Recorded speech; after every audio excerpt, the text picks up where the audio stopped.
Assalamualaikum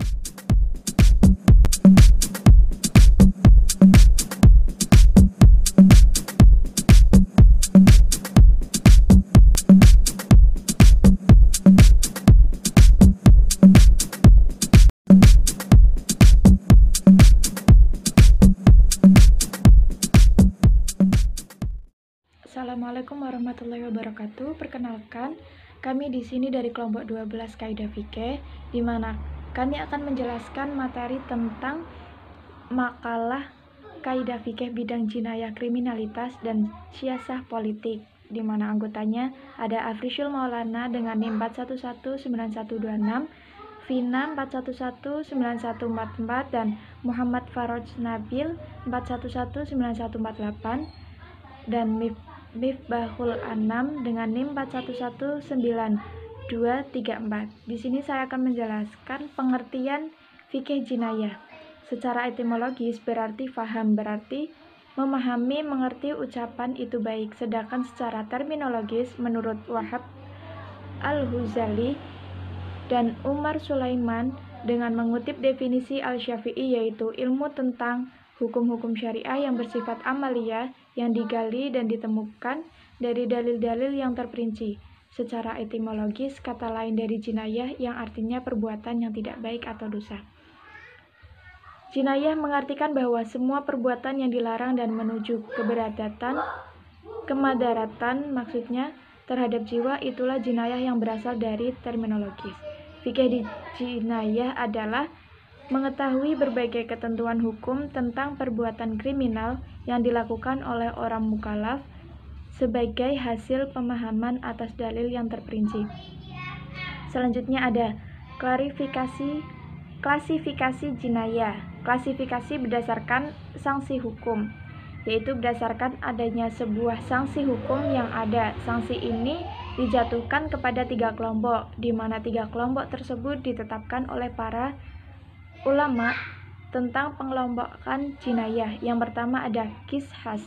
Qisas adalah suatu kejahatan atau perbuatan yang dilakukan seseorang kepada orang lain harus dibayar dengan setimpal, dan bisa dikatakan jika menghabisi darah harus dibayar darah.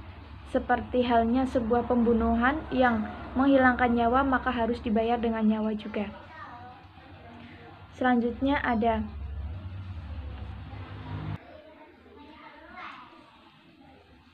jamak dari had, perampokan, pencurian, perzinahan, tuduhan zina, minum minuman keras, makar, dan murtad adalah suatu perbuatan yang apabila dilakukan sudah pasti akan memiliki sanksi yang sudah ditetapkan secara nyata oleh Allah dan Rasul-Nya. Selanjutnya ada taksir. Taksir dapat diartikan sebagai tindakan kejahatan yang diancam hukuman qisas atau diyat. Tidak pula diancam dengan hudud, tetapi tindakan kejahatan ini langsung diancam langsung oleh negara. Selanjutnya ada klasifikasi berdasarkan sanksi hukum. Dalam hal suatu peristiwa kejahatan, dalam konteks ini lebih menunjukkan hal boleh tidaknya seseorang yang bersalah untuk dimaafkan. Yang pertama ada yang melanggar hak hamba.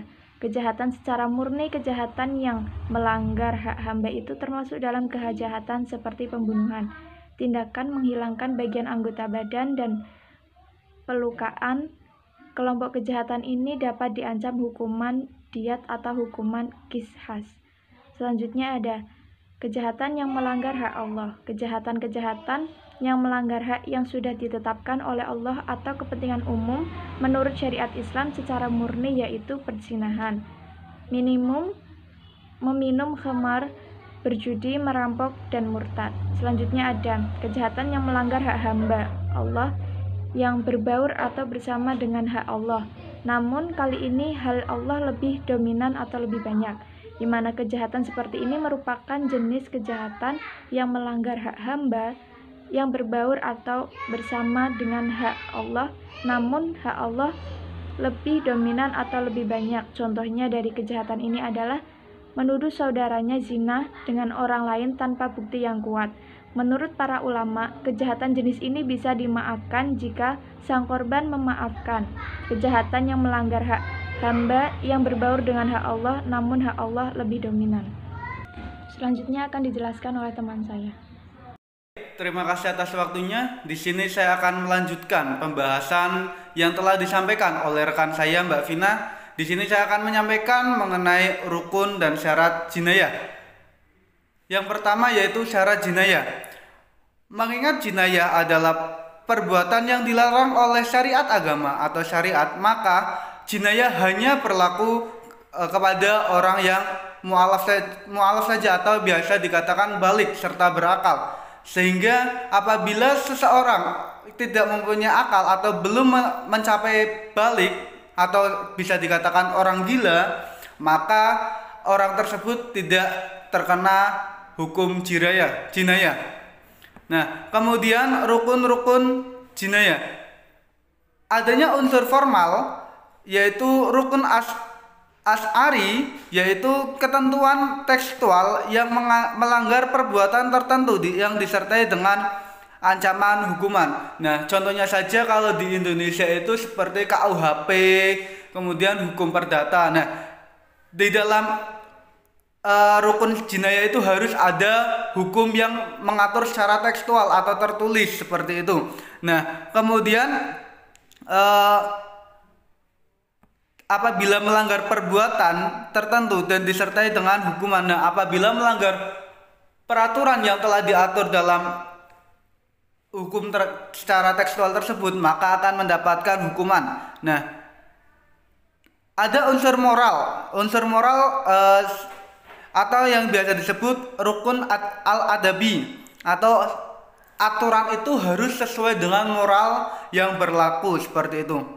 Nah, bahwa pelaku adalah orang yang mengetahui hitab dan taklif atau kewajiban dan bebannya, sehingga peraturan tersebut hanya berlaku yang tadi saya katakan pada saat menyebutkan syarat jinayah, bahwasanya rukun jinayah itu harus sesuai dengan moral yang berlaku dan sesuai adabnya seperti itu.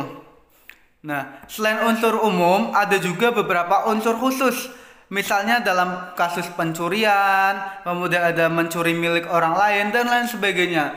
Nah, kemudian selain syarat dan rukun jinayah, saya akan menjelaskan mengenai unsur-unsur tindak pidana. Nah, jika sesuatu perbuatan memenuhi unsur yang melekat pada istilah jarimah itu sendiri, maka dapat dikatakan sebagai jarimah. Dalam hukum pidana Islam, unsur jarimah dibedakan menjadi unsur umum dan unsur umum dan unsur khusus. Nah, elemen umum jariah adalah sebagai berikut. Nah, yang pertama terdapat teks yang melarang perilaku tertentu. Contohnya saja ada undang-undang yang mengatur tentang pencurian, melarang untuk mencuri, sehingga apabila orang yang melakukan tindak pidana pencurian tersebut, maka akan mendapatkan hukuman seperti itu. Kemudian ada unsur perbuatan yang membentuk jari apakah melakukan perbuatan yang dilarang atau meninggalkan perbuatan yang diwajibkan. Nah, unsur ini disebut unsur materi atau al-rukun al-ma'di seperti itu. Nah, pelaku kejahatan adalah seseorang atau kelompok, ya, seseorang kelompok yang dapat menerima kitab atau yang dapat memahami taklif atau bebannya seperti itu. Nah, mereka dituntut atas kejahatan yang mereka lakukan. Unsur ini dikenal dengan unsur moral. Nah, pelaku kejahatan itu seseorang atau kelompok yang melakukan tindak kejahatan yang tidak sesuai dengan peraturan-peraturan yang berlaku. Nah, mungkin seperti itu saja. Untuk selanjutnya akan dilanjutkan oleh teman saya. Sekian, terima kasih. Kemudian klasifikasi tindak pidana ditinjau dari segi beratnya hukuman. Dilihat dari segi beratnya hukuman dapat dibagi menjadi dua, yaitu yang pertama asas legalitas. Persyaratan bagi seorang mukhalaf adalah adanya asas legalitas yang berbunyi tiada tindak kejahatan dan tiada hukuman tanpa adanya nas atau aturan. Dasar adanya legalitas tersebut adalah nas Al-Quran, diantaranya sebagai berikut. Dalam Quran surat Al-Isra yang berbunyi, dan kami tak akan mengazab sebelum kami mengutus seorang rasul. Kemudian Quran surat Al-Qisas yang berbunyi, dan tidak ada Tuhanmu membinasakan kota-kota sebelum dia mengutus di ibu kota itu seorang rasul yang membacakan ayat-ayat mereka, dan tidak pernah pula kami membinasakan kota-kota kecuali penduduknya dalam keadaan melakukan kezaliman. Asas legalitas juga terdapat dalam kaidah fikih, yaitu tiada hukum atas perbuatan manusia sebelum adanya nas atau aturan, asal segala sesuatu itu boleh hingga datang ketentuan yang melarangnya. Kemudian pengertian fikih siasa dan fikih siasa.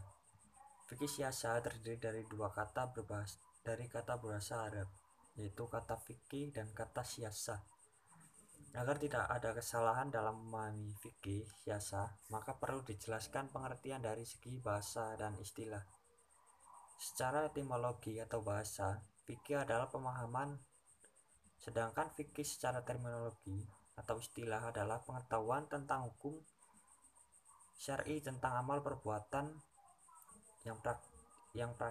yang praktis yang diperoleh dari dalil tafsili atau terinci, yaitu hukum-hukum khusus yang diambil dari Al-Quran dan As-Sunnah. Jadi fikih adalah pengetahuan tentang hukum Islam yang bersumber dari Al-Quran dan As-Sunnah yang disusun oleh mujtahid melalui jalan penalaran dan ijtihad. Kata siasa berasal dari kata sasa. Kata ini dalam kamus lisan Al-Arab berarti mengatur, mengurus, dan memerintah. Jadi siasa menurut bahasa yaitu mengatur, mengurus, memerintah, memimpin, membuat kebijaksanaan, pemerintah, dan politik. Sedangkan secara terminologis dalam kitab lisan Al-Arab, kata siasa adalah mengatur atau memimpin sesuatu dengan cara yang membawa kemaslahatan. Dari penjelasan di atas dapat disimpulkan bahwa fikih siasa ialah ilmu yang mempelajari hal ihwal urusan umat dan negara dengan segala bentuk hukum, pengaturan, dan kebijaksanaan yang dibuat oleh pemegang kekuasaan yang sejalan dengan dasar-dasar ajaran syariat untuk mewujudkan kemaslahatan umat.